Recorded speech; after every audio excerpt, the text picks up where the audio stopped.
Quand la soif devient une crise de civilisation, qui décide? La nature, la science ou le peuple? La Russie s'apprête à bousculer l'ordre du continent. Elle veut détourner sur des milliers de kilomètres les fleuves de la Dvina septentrionale et de la Petchora pour irriguer le Donbass. Ce projet titanesque réécrit les cartes, fracture les alliances et bouleverse chaque calcul. Kiev et les capitales occidentales vacillent. Car au-delà des prouesses techniques, une question abyssale s'impose. Faut-il sacrifier la nature pour sauver une région assoiffée? Ou préserver l'écosystème au risque de condamner des millions de personnes? Les choix sont brutaux. D'un côté, offrir l'eau, la survie et l'indépendance à tout un peuple.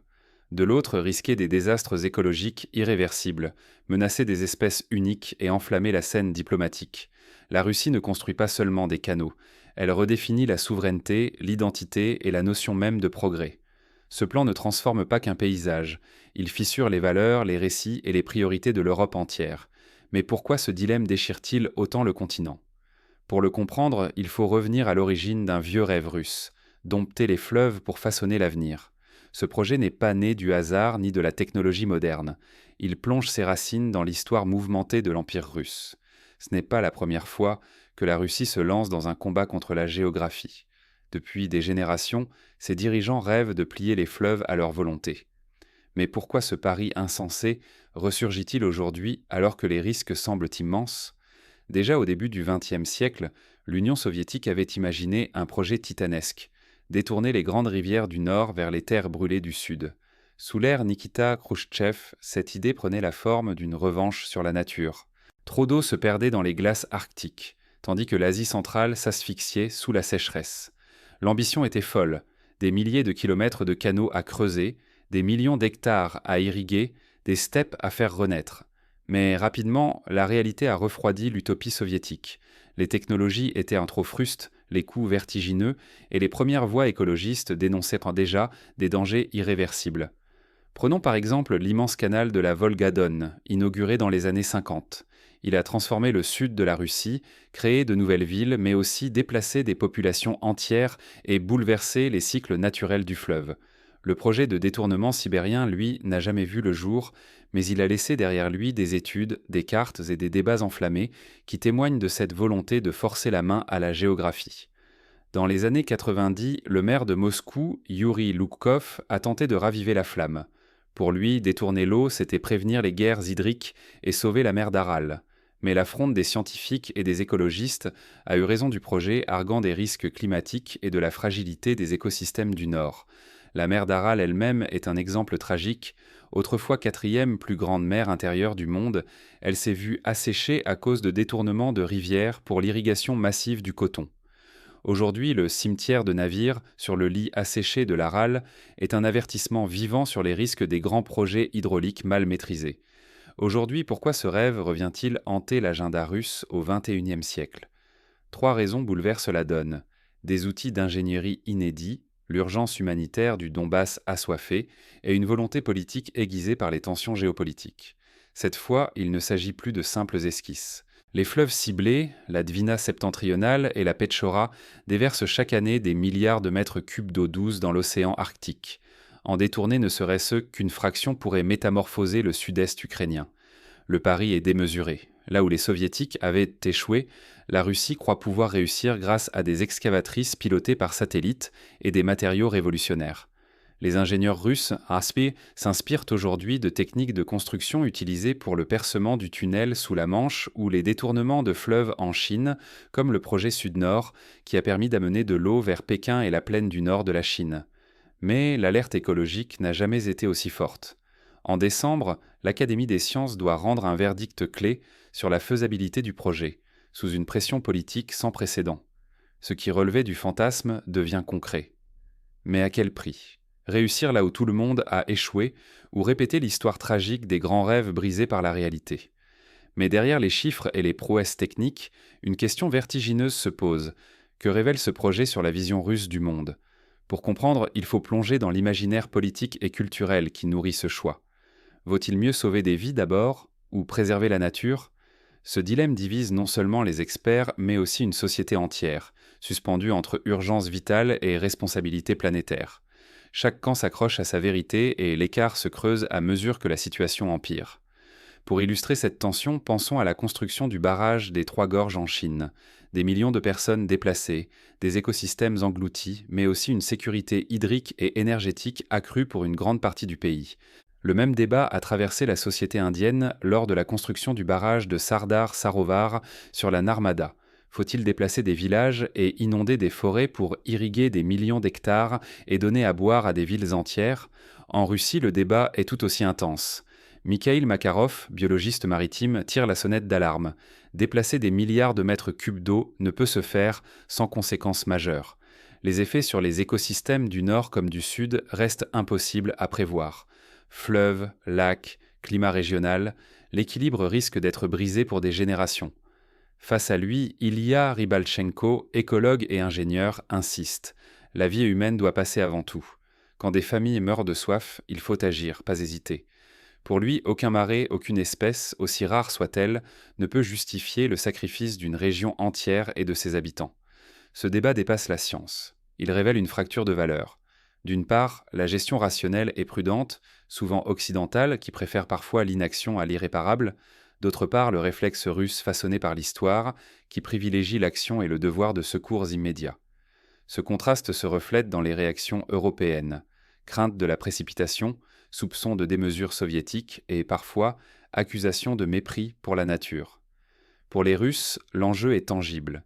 Des milliers de kilomètres de canaux à creuser, des régions entières à transformer, des milliards de mètres cubes à détourner. Ce projet n'est pas qu'une prouesse technique, c'est un acte de volontarisme extrême, une réponse directe à la détresse de millions de personnes privées d'eau. Mais sous les arguments écologiques et humanitaires se cache un autre enjeu, la souveraineté. Dépendre du Don ou du Dniepr, c'est accepter l'incertitude politique, être à la merci de Kiev. Détourner les fleuves du Nord, c'est garantir une autonomie totale. L'eau viendrait exclusivement du territoire russe, sans pression extérieure possible. Choisir, ce n'est donc pas simplement opter pour une solution pratique. C'est affirmer des valeurs, décider en faveur d'une solidarité nationale face à l'urgence ou d'une prudence universelle orientée vers l'avenir. Derrière chaque option se dessine l'identité profonde du pays, partagée entre sécurité immédiate et risque à long terme. Mais ce choix n'est pas qu'une question de débat abstrait. Sur le terrain, les conséquences concrètes commencent déjà à se faire sentir, et chaque jour qui passe rapproche la Russie d'un point de non-retour. Pour comprendre la portée de ce choix, imaginons plusieurs scénarios. Dans le premier, la Russie parvient à détourner une partie conséquente des eaux de la Dvina septentrionale et de la Petchora. Les canaux sont achevés en un temps record grâce à une mobilisation nationale, à l'image des grands travaux soviétiques comme le BAM, le chemin de fer du Baïkal-Amour. Le Donbass revit, l'agriculture redémarre, des usines rouvrent, la population retrouve espoir et dignité. Ce scénario serait celui d'un succès éclatant, salué par certains comme un miracle moderne. Mais dans un second scénario, les conséquences écologiques s'avèrent désastreuses. Les poissons migrateurs de la Dvina ne trouvent plus leur chemin. La toundra se dessèche, les communautés du Nord voient leur mode de vie bouleversé. À l'image de la mer d'Aral, les régions d'amont dépérissent. Des tempêtes de sable apparaissent là où jadis s'étendaient des forêts humides. Les ONG internationales montent au créneau, la Russie se retrouve isolée, critiquée et doit faire face à des procès internationaux pour atteinte à l'environnement. Un troisième scénario, plus nuancé, verrait la Russie expérimenter des transferts d'eau plus modestes, accompagnés de mesures de compensation écologique. Reboisement, création de réserves naturelles, investissement dans les technologies d'irrigation économe. Les populations locales participent à la surveillance de l'environnement, comme cela a été fait au Canada lors de la construction des barrages sur le fleuve Saint-Laurent. Les résultats sont mitigés, mais la société apprend à moduler ses ambitions, à composer entre besoins humains et respect de la nature. Et si la Russie parvenait à détourner le sort du Donbass et, avec lui, à bouleverser l'ordre du monde? Imaginons juste un instant que ce pari gigantesque soit remporté. Pour le Donbass, ce serait un basculement sans précédent, retour de la stabilité, renaissance agricole, relance industrielle, espoir tangible d'un avenir meilleur. L'eau, devenue rare et précieuse, deviendrait ici la pierre angulaire d'une reconstruction profonde, ouvrant la voie à une normalisation sociale longtemps attendue. Mais plus au nord, l'inquiétude monte. Dans les régions sources de la Dvina septentrionale et de la Petchora, une question obsède. La ressource partagée suffira-t-elle à tous? Derrière les discours officiels de solidarité nationale, les arbitrages techniques cachent des tensions de territoire, chaque communauté pesant le coût de sa contribution. À l'ouest, le choc serait déstabilisant. L'image d'une Russie destructrice vacille. La voilà qui se présente en bâtisseur, en sauveur de populations menacées par la soif. Cette inversion narrative fissure les certitudes, bouleverse les récits géopolitiques et force l'Occident à repenser son propre rôle. L'initiative russe rompt le monopole occidental sur le progrès au service de l'humain. Sur le plan écologique, tout est suspendu à un fil. Déplacer des milliards de mètres cubes d'eau sur des milliers de kilomètres, c'est défier des équilibres naturels d'une grande fragilité. Les risques sont immenses, rupture de biotopes, bouleversements en cascade sur le climat et la biodiversité. Mais paradoxalement, ce défi pourrait aussi stimuler l'innovation russe en matière de gestion hydrique et ouvrir la voie à des technologies inédites. Géopolitiquement, le message est honnête. La Russie affirme sa résilience, son autonomie, sa capacité à transformer la pression extérieure en affirmation souveraine. Ce projet serait un signal retentissant, adressé à tous, alliés comme adversaires, que Moscou ne cède pas, mais redéfinit les règles.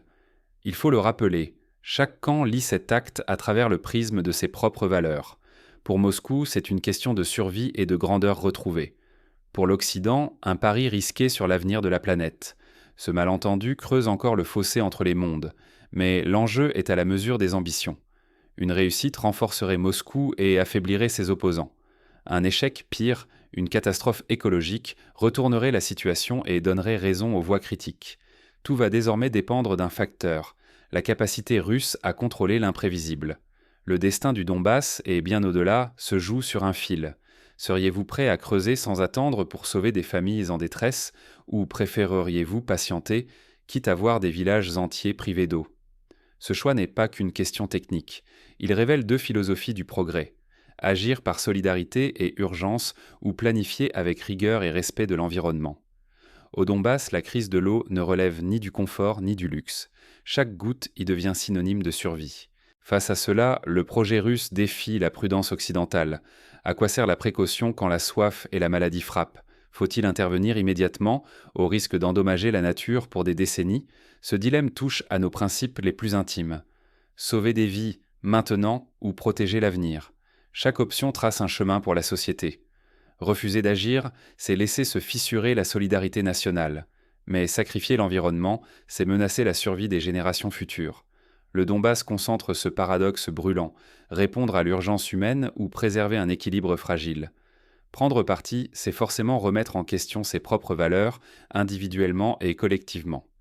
Existe-t-il une troisième voie ? Innover, négocier, imaginer d'autres solutions ? Ce débat ébranle nos certitudes. Il nous pousse à sortir des slogans tout faits et de l'attentisme. L'eau, enjeu vital, ne supporte ni dogmatisme ni indifférence. Sommes-nous capables de créer des réponses inédites à la hauteur de la détresse et du défi écologique ? Des solutions alternatives existent.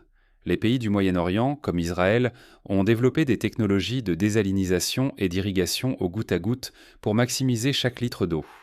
L'Australie, lors de sa grande sécheresse du début du XXIe siècle, a mis en place des quotas de consommation, des campagnes de sensibilisation et des systèmes de récupération des eaux de pluie. La Russie pourrait s'inspirer de ces exemples pour limiter l'impact du détournement tout en répondant à l'urgence. On pourrait envisager par exemple des transferts saisonniers d'eau pour respecter les cycles naturels ou la création de réserves d'eau artificielles qui serviraient de tampons en cas de sécheresse. Les populations concernées pourraient être impliquées dans la surveillance des écosystèmes, dans l'esprit de la gestion partagée pratiquée dans le bassin du Rhône en France. Bientôt, il faudra choisir et assumer ce choix. Si la décision vous appartenait, quel chemin prendriez-vous ? Ce que nous déciderons aujourd'hui façonnera l'héritage que nous laisserons à celles et ceux qui suivront. Mais tout choix a un prix, visible ou caché. Regardons de plus près les conséquences concrètes de chaque option. Détourner les fleuves, c'est investir massivement. Des milliers de kilomètres de canaux, des barrages, des stations de pompage, des usines de traitement. Cela suppose de mobiliser des dizaines de milliers d'ouvriers, d'ingénieurs, de techniciens et de coordonner des efforts logistiques immenses. Sur le plan social, cela peut créer des emplois, attirer des investissements, revitaliser des régions en déclin. Mais cela peut aussi provoquer des déplacements de population, des tensions entre régions bénéficiaires et contributrices et des conflits d'usage. Sur le plan écologique, le danger est réel. La modification des régimes d'écoulement peut entraîner l'appauvrissement des sols, la disparition de zones humides, la diminution de la biodiversité.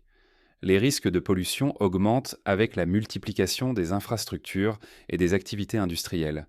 En cas de sécheresse extrême, les réserves d'eau pourraient même s'avérer insuffisantes pour tout le monde, aggravant les tensions. À l'inverse, ne rien faire ou retarder l'action, c'est prendre le risque de voir s'installer une crise humanitaire durable. Le Donbass pourrait connaître une désertification progressive, des épidémies liées au manque d'eau potable, un exode massif vers d'autres régions. L'économie locale s'effondrerait, les tensions sociales augmenteraient et la Russie serait accusée d'inaction par ses propres citoyens. Il existe une voie intermédiaire, renforcer les systèmes d'irrigation existants, moderniser les réseaux de distribution, encourager les économies d'eau, développer la coopération régionale autour de la gestion des ressources. Cela peut prendre du temps, mais permet d'agir sans bouleverser totalement les équilibres naturels. Face à ce projet colossal de détourner la Dvina septentrionale et la Petchora vers le Donbass, la technique s'efface devant l'essentiel. Ce choix met à nu une question vertigineuse. Jusqu'où sommes-nous prêts à aller pour garantir sans délai la survie de populations entières ? L'eau, c'est la vie. Elle conditionne la sécurité, la santé, la cohésion et le développement d'une région. Sur ce terrain, hésiter, c'est parfois condamner. Mais à quel prix ? Détourner des fleuves sur des milliers de kilomètres, c'est bouleverser des écosystèmes forgés au fil des siècles. Cela pourrait effacer des équilibres subtils, entraîner des réactions en chaîne sur la faune, la flore et le climat régional. Les conséquences, à long terme, restent impossibles à prévoir entièrement. Faut-il répondre à l'urgence humaine, quitte à bousculer la nature, ou préserver l'environnement, quitte à laisser des territoires sans solution immédiate ? Votre avis n'est pas anodin. Il façonne l'avenir de la région, mais aussi celui de votre société. Privilégier la souveraineté, c'est défendre le droit de décider seul de ses ressources vitales. Privilégier la préservation, c'est s'inscrire dans une logique de précaution mondiale, parfois au détriment des besoins urgents. Ce dilemme traverse notre époque. Sécurité hydrique, autonomie nationale, identité collective. Sommes-nous les héritiers d'une civilisation qui plie la nature à ses besoins ou les gardiens d'un patrimoine commun ? Peut-on choisir entre la survie d'aujourd'hui et la durabilité de demain ? Cette frontière, chacun la trace à sa manière, mais nul ne peut l'ignorer. Alors, dans quelle société voulez-vous vivre ?